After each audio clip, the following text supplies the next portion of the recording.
তুই অভিশপ্ত, তোর পাপের শাস্তি পাবি, তুই নরকে যাবি, রক্ষা করো। জয় শ্রীকৃষ্ণ। বন্ধুরা, আপনারা কি জানেন, একবার গোমাতা অর্থাৎ গরু ভীষণ রেগে গিয়ে পৃথিবীর সমস্ত নারীকে একটি ভয়ানক অভিশাপ দিয়েছিলেন।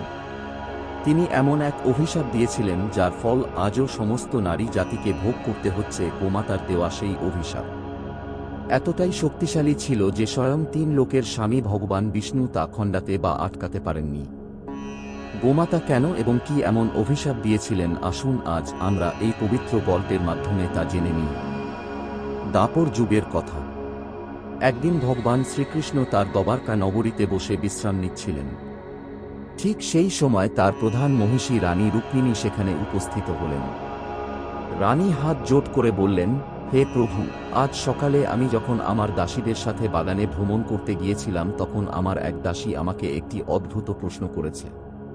সে জানতে চাইল, রানী মা, আগেকার যুগে যখন নারীদের সন্তান হতো তখন সেই শিশুরা জন্ম নেওয়া মাত্রই হাঁটতে পারত, কিন্তু এখন এই কলিযুগে কেন এমনটা হয় না? এখন শিশুরা জন্মানোর পর এত দুর্বল কেন থাকে?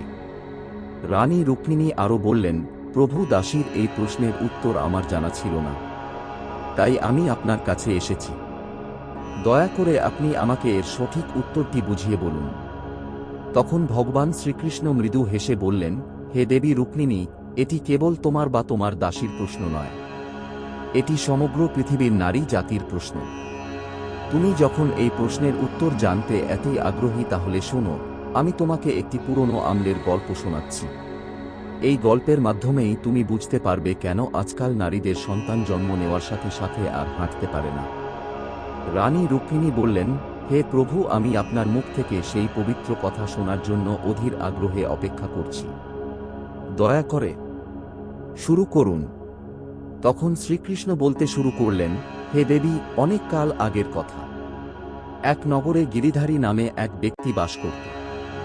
গিরিধারী ছিল ভীষণ স্বার্থপর, লোভী এবং চরম কৃপণ স্বভাবের মানুষ। তার কাছে একটি অত্যন্ত সুন্দর গাই গরু ছিল। সেই গাইটির একটি ছোট বাছুরও ছিল। গাইটি প্রচুর দুধ দিত। গিরিধারী প্রতিদিন মাঠ থেকে কচি সবুজ ঘাস এনে গাইটিকে খাওয়াত, আর তারপর তার সবটুকু দুধ দুইয়ে নিয়ে বাজারে বিক্রি করে দিত। সে ওই ছোট বাছুরটির জন্য সামান্য একটু দুধও রাখত না। বাছুরটি ওইটুকু দুধে কিছুতেই পেট ভরাতে পারত না। সবসময় তার খিদে লেগেই থাকত। গিরিধারী ওই গায়ের দুধ নিজেও খেত এবং তার পরিবারের সবাইকেও খাওয়াত। দুধ বিক্রি করা টাকা দিয়েই গিরিধারীর সংসার চলত। এভাবেই দিন কাটছিল। কিন্তু কিছুদিন পর এমন এক সময় এল যখন গাইটি হঠাৎ দুধ দেওয়া বন্ধ করে দিল। যেই গাইটি দুধ দেওয়া বন্ধ করল, স্বার্থপর গিরিধারীও তার রূপ বদলে ফেলল। সে আর মাঠ থেকে গাইটির জন্য সবুজ ঘাস আনত না। সে গাইটিকে খুব সামান্য শুকনো খাবার দিত, যার ফলে গাইটি খিদের জ্বালায় সবসময় ছট করত এবং চিৎকার করত। গাইটি প্রতিদিন খিদের জ্বালায় জোরে জোরে ডাকত বলে গিরিধারী একদিন ভীষণ রেগে গেল। সে ওই অবলা জীবটিকে খুব মারধর করল। শুধু তাই নয়, সে গাড়িটিকে টেনে নিয়ে গিয়ে জঙ্গলে ফেলে দিয়ে এল।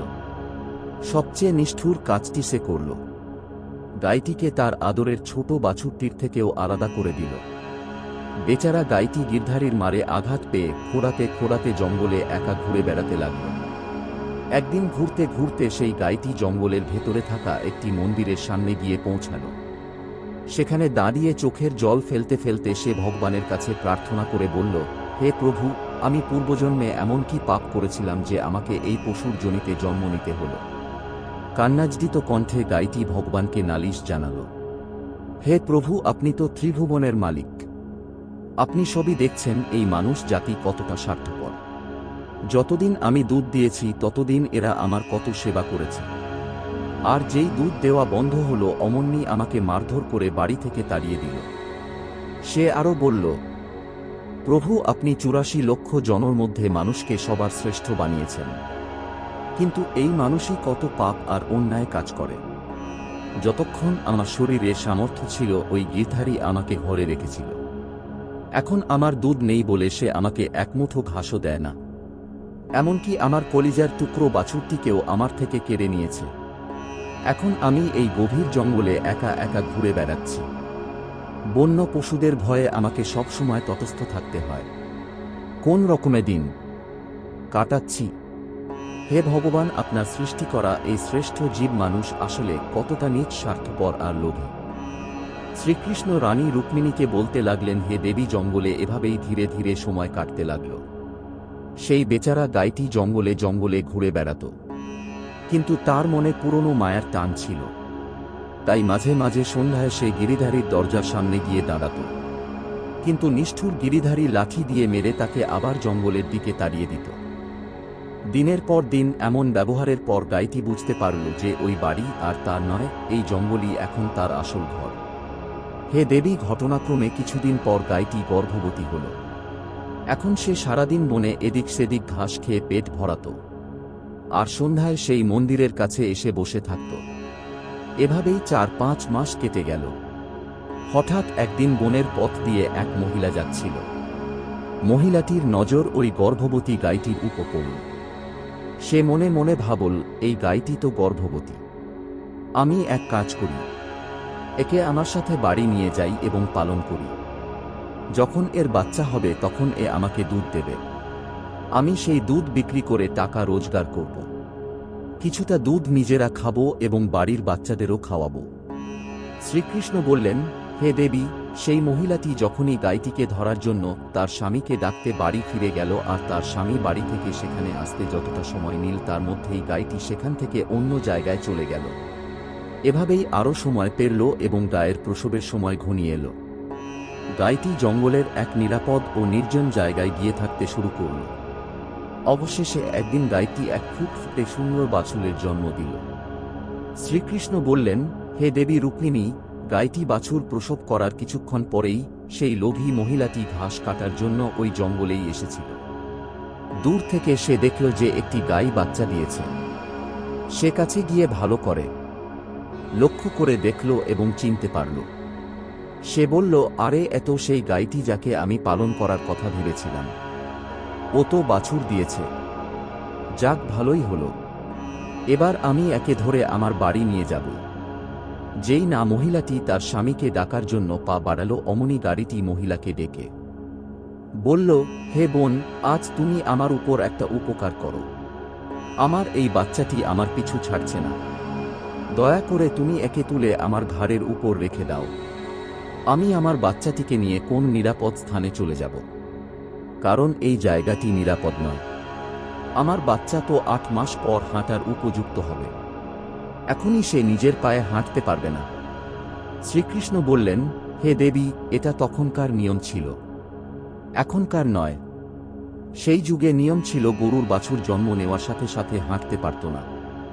হাঁটতে প্রায় 8 মাস সময় লাগত, কিন্তু মানুষের বাচ্চা জন্ম নেওয়ার পরই হাঁটতে পারত। তাই গাইটি ওই মহিলার সাহায্য চেয়েছিল। শ্রীকৃষ্ণ বলে চললেন, হে রুক্মিণী, গাইয়ের মুখে এই অনুরোধ শুনে ওই মহিলাটি খুব জোরে জোরে হাসতে লাগল। সে অবজ্ঞা করে বলল, তোর বাচ্চা কত নোংরা, ও তো কত আবর্জনার মধ্যে পড়ে আছে। আমি তোর বাচ্চাকে তুলে কেন তোর ঘাড়ে রাখতে যাব? আমি তোর উপর এই উপকার কেন করব? মহিলাটি গাইটিকে নিয়ে অনেক ঠাট্টা তামাশা করল এবং সেই অসহায় গাড়িটির অবস্থা দেখে অনেকক্ষণ ধরে হাসাহাসি করল। বেচারি গাইটি এতটাই দুর্বল ছিল যে নিজের বাচ্চাকে তোলার শক্তি তার ছিল না। শ্রীকৃষ্ণ বললেন, হে দেবী রুক্মিণী, তখনই গাইমা প্রচণ্ড আঘাত পেলেন এবং দুঃখ পেয়ে ওই নারীকে অভিশাপ দিয়ে দিলেন। গাইটি বলল, যা, আজ তোর বাচ্চা জন্মানোর সাথে সাথেই হাঁটতে পারে, কিন্তু আজ থেকে আমি তোকে শাপ দিচ্ছি। এখন থেকে তোর বাচ্চা জন্মানোর অন্তত 8 মাস বা 1 বছর পরেই নিজের পায়ে হাঁটার শক্তি পাবে। আর আমার যে বাচ্চা আজ হাঁটতে পারছে না, আজ থেকে আমার বাচ্চা জন্মানোর কিছুক্ষণ পরেই নিজের পায়ে দাঁড়িয়ে হাঁটতে শুরু করবে। হে রুক্মিণী, গোমাতার এই অভিশাপের কারণেই আজ মানুষের সন্তান জন্মানোর সাথে সাথে হাঁটতে পারে না। গোমাতা সমগ্র বিশ্বের নারী জাতিকে এই অভিশাপ দিয়েছিলেন, কিন্তু সেই থেকে গাইয়ের বাচ্চা জন্মানোর কিছুক্ষণ পরেই হাঁটার উপযুক্ত হয়ে যায়। গল্পটি শেষ করে ভগবান শ্রীকৃষ্ণ বললেন, হে দেবী, এখন নিশ্চয়ই তুমি এই কথার মাধ্যমে বুঝতে পেরেছ যে কেন মানুষের সন্তান জন্মের সাথে সাথে হাঁটে না এবং গাই নারীদের কি অভিশাপ দিয়েছিল। তখন দেবী রুক্মিণী বললেন, হে প্রভু, আমি আমার প্রশ্নের উত্তর পেয়েছি। আপনার মুখ থেকে এই উত্তর শুনে আমি ধন্য হলাম। বন্ধুরা, বলা হয়ে থাকে যে সত্যযুগে যখন শুকদেব গোস্বামী জন্মগ্রহণ করেছিলেন, তিনি জন্মানোর পরপরই হাঁটতে শুরু করেছিলেন। এমনকি মহর্ষি বেদব্যাসও জন্মের পরেই হাঁটতে পারতেন। কিন্তু সেটা ছিল সত্যযুগের কথা। কলিযুগে বা বর্তমান সময়ে এমনটা হয় না, কারণ গোমাতা সমস্ত নারী জাতিকে অভিশাপ দিয়েছিলেন। সেই দিন থেকেই নারীদের সন্তানরা জন্মের অনেক মাস পর হাঁটতে শেখে, আর গরুর বাছুর জন্মের একটু পরেই হাঁটতে শুরু করে। ভগবান শ্রীকৃষ্ণ শেষে বলেন, হে দেবী, মানুষের উচিত নয় কারো আত্মাকে কষ্ট দেওয়া। এটাই ধ্রুব সত্য এবং এটাই সবচেয়ে বড় ধর্ম। তাই আমাদের সর্বদা অসহায় পশু পাখিদের সাহায্য করা উচিত এবং তাদের পাশে দাঁড়ানো উচিত। গায়ের সেই অভিশাপের ফল নারীদের আজও ভোগ করতে হচ্ছে। তো বন্ধুরা, আশা করি আপনারা এই পবিত্র গল্পটি পছন্দ করেছেন এবং জানতে পেরেছেন যে নারীরা কেন সেই অভিশাপ পেয়েছিলেন। গল্পটি ভালো লাগলে কমেন্টে অবশ্যই জয় শ্রীকৃষ্ণ লিখবেন। এই শিক্ষামূলক গল্পটি আপনার পরিচিত মা বোনদের সাথে শেয়ার করবেন। গল্পটি শেষ পর্যন্ত দেখার জন্য আপনাদের সবাইকে হৃদয় থেকে ধন্যবাদ।